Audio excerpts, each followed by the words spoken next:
Assalamualaikum warahmatullahi wabarakatuh. Di sini saya akan membahas tentang 15 bahasa pemrograman yang paling banyak digunakan.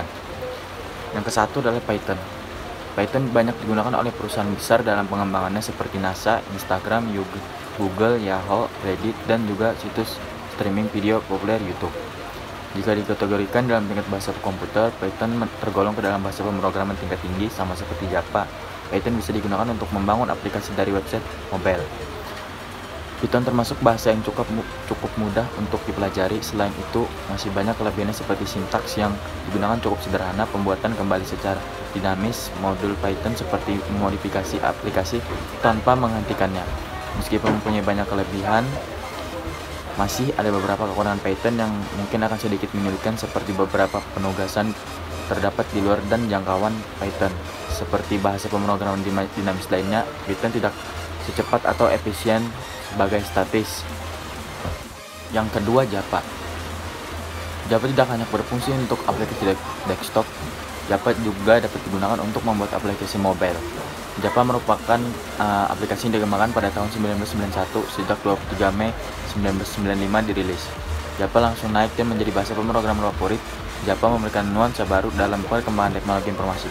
Ditambah pada saat itu Sun memberikan source kode Java secara cuma-cuma melalui internet.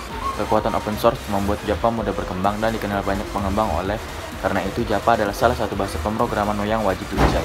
Hingga saat ini, Java menjadi bahasa pemrograman yang hampir setiap pengembang mengetahui atau bahkan pernah menggunakannya. Selain digunakan sebagai bahasa pemrograman website, Java banyak dimanfaatkan untuk membuat aplikasi desktop maupun mobile. Yang ketiga, JavaScript. JavaScript merupakan aplikasi yang bahasa pemrograman yang dimulai sekitar tahun 1994 ketika internet dan website sedang mengalami perkembangan yang pesat. Website pada saat itu umumnya dibuat menggunakan bahasa pemrograman yang pemrosesannya hanya bisa dilakukan di sisi web server. JavaScript menempati ukuran ketiga dengan persentase pencapaian 8,2%. Fungsi JavaScript termasuk istimewa menurut kami karena mampu mengembangkan website yang menarik dan interaktif. Maka saat ini banyak website yang menggunakan JavaScript pada kode program di dalamnya. Tidak mengherankan karena JavaScript pada awalnya memang dikembangkan dengan tujuan untuk membuat sebuah website. Yang keempat, CSORD. CSORD adalah bahasa pemrograman yang pada akhir dekade 1990-an berhasil membuat program Microsoft Visual C++, sebuah langkah percobaan penggunaan Java di dalam sistem operasi Windows untuk meningkatkan antarmuka di Microsoft Component Object Model.com. CSORD mempunyai kelebihan yang dapat dijadikan sebagai bahan pertimbangan seperti fleksibel, powerful, easy to use. Fleksibel dikarenakan bahasa komputer CSORD dapat dieksekusi di mesin komputer sendiri atau ditransmisikan melalui web dan dieksekusi di komputer lainnya.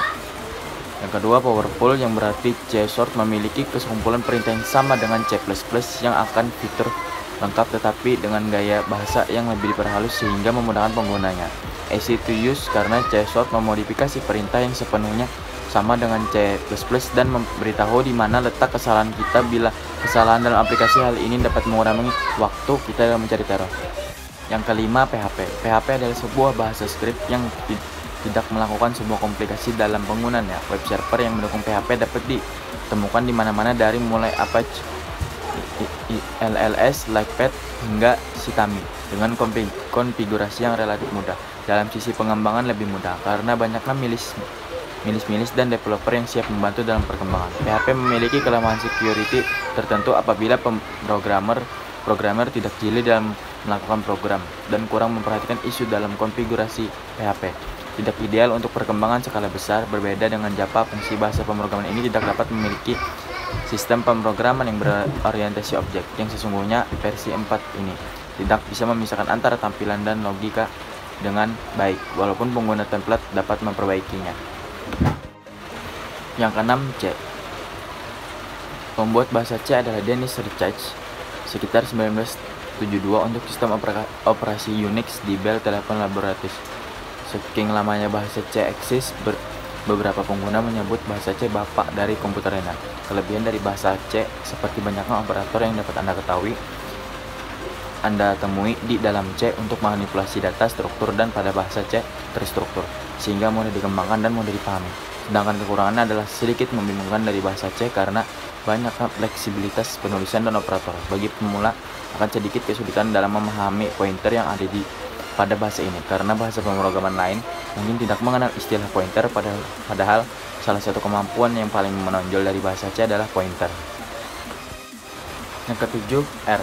Bahasa R merupakan bahasa pemrograman terbasis interpreter sehingga eksekusi suatu aplikasi fungsi yang ditulis dengan bahasa R, terutama aplikasi dan fungsi yang membutuhkan program kode yang terpanjang akan membutuhkan waktu yang relatif lama. Masalah lain terungkap terkait pada proses pembaruan dari suatu baris dalam frame dari suatu proses looping pengulangan suatu program.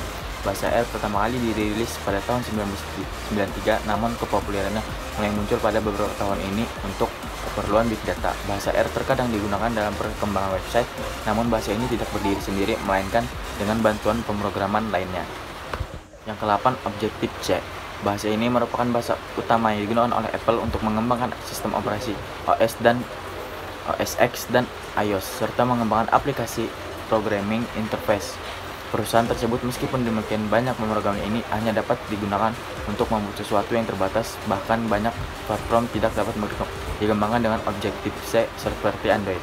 Seperti Objective-C merupakan bahasa yang berorientasi objek yang awalnya digunakan oleh Apple untuk mengembangkan perangkatnya. Itulah mengapa iOS dikembangkan dengan bahasa Objective-C. Ke-9, Swift. Bahasa Swift merupakan bahasa pengantar untuk pengembang Mac dan iOS dan menjadi platform utama Apple, sehingga bahasa Swift juga dirancang untuk bisa terhubung dengan bahasa pemrogramannya Apple lainnya, yaitu Objective-C. Bahasa komputer Swift dianggap aman. Hal ini dikarenakan Swift memiliki manajemen memori yang sangat bagus. Ini membuat para developer tidak perlu takut permasalahan tentang manajemen memori. Yang ke-10, MATLAB. MATLAB dibuat sekitar tahun 1970 oleh Clive Moeller. Pada saat ini Moeller merancang bahasa ini untuk memberikan akses mahasiswa dalam memakai LINPACK dan LSPACK tanpa harus mempelajari Fortran. LINPACK merupakan library komputasi numerik yang ditulis dari bahasa Fortran. Karya Moeller langsung mendapatkan sambutan hangat dan menyebar ke banyak universitas.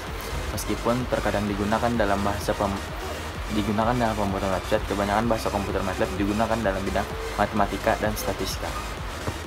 Yang ke-11, Perl. Bahasa pemrograman Perl mungkin kelihatan lebih unik dibandingkan dengan bahasa-bahasa pemrograman lainnya. Misalnya bahasa pemrograman Java, bahasa Perl ini mempunyai dua keunikan. Di antaranya dapat menyelesaikan permasalahan yang sangat umum dan mempunyai keunggulan struktur teks yang bagus. Dengan mempunyai keunikan ini membuat bahasa pemrograman Perl ini menjadi sangat terkenal dan populer, paling banyak digunakan oleh protokol-protokol dan internet juga. Banyak digunakan di program CGI. 12, Ruby. Ruby merupakan bahasa yang seimbang.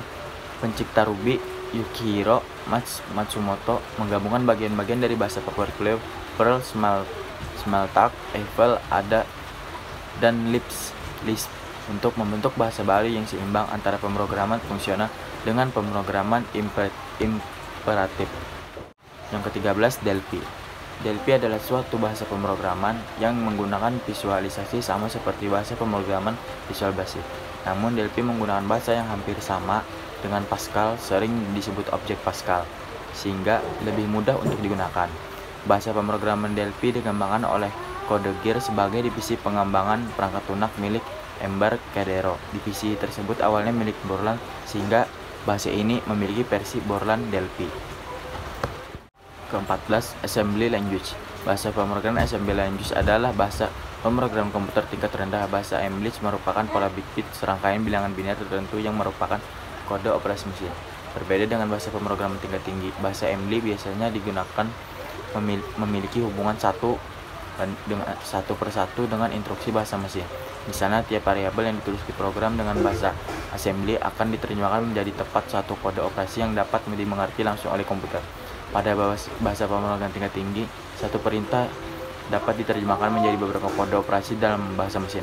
Proses pengubahan bahasa Assembly ke bahasa mesin dilakukan oleh assembler, dan proses sebaliknya dilakukan oleh disassembler. 15, Visual Basic.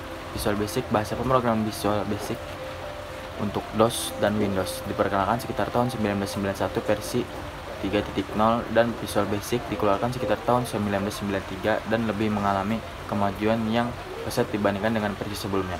Visual Basic 3.0 masih menggunakan kode-kode yang bekerja dalam 16 bit. Kemudian pada akhir tahun 1995 dikeluarkan hasil Visual Basic versi 4.0 yang mendukung proses 32 bit. Pada akhir tahun 1996 dikeluarkan Visual Basic versi 5.0 dengan kelebihan yang dapat mendukung kontrol ActiveX dan mulai menghapus atau menghilangkan dukungan terhadap proses 16 bit. Visual Basic versi 6.0 dikemas satu paket Microsoft Visual Studio 6.0 yang merupakan produk yang dirilis akhir tahun 1998. Visual Basic ini populer juga di Indonesia.